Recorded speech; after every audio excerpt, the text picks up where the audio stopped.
The only thing that's yes is yes.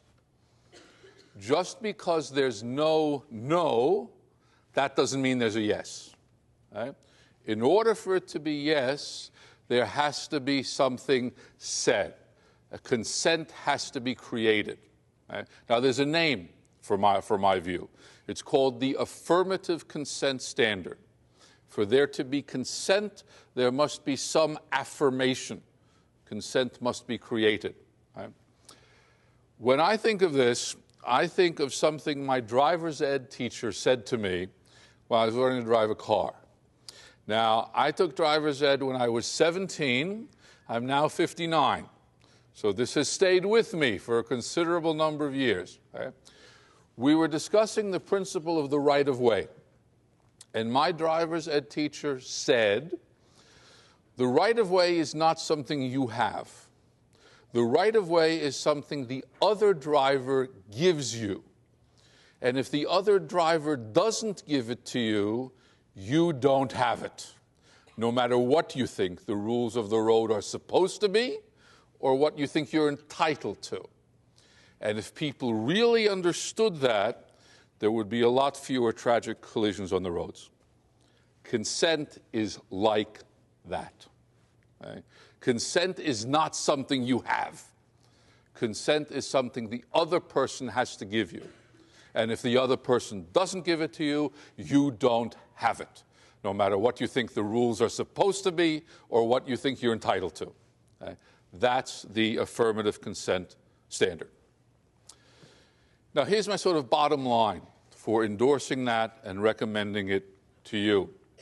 Often in philosophy, the way to decide on one position is to see there's a fork in the road, and what happens if we take the other view. Right?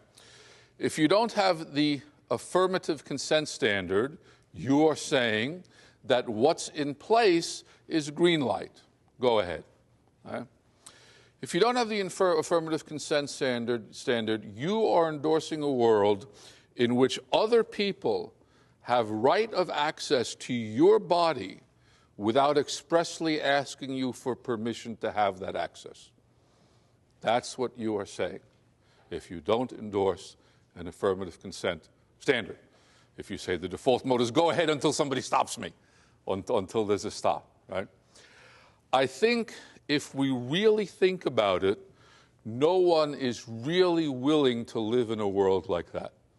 I don't think any of us would really endorse the lack of an affirmative consent standard if we really understood what's at stake.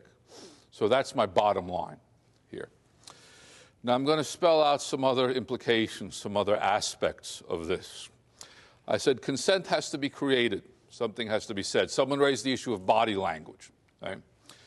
I'm going to hold out for the standard. What's required is explicit verbal consent. That's the standard I'm going to hold out for. The danger in body language is that it's just too easily misinterpreted.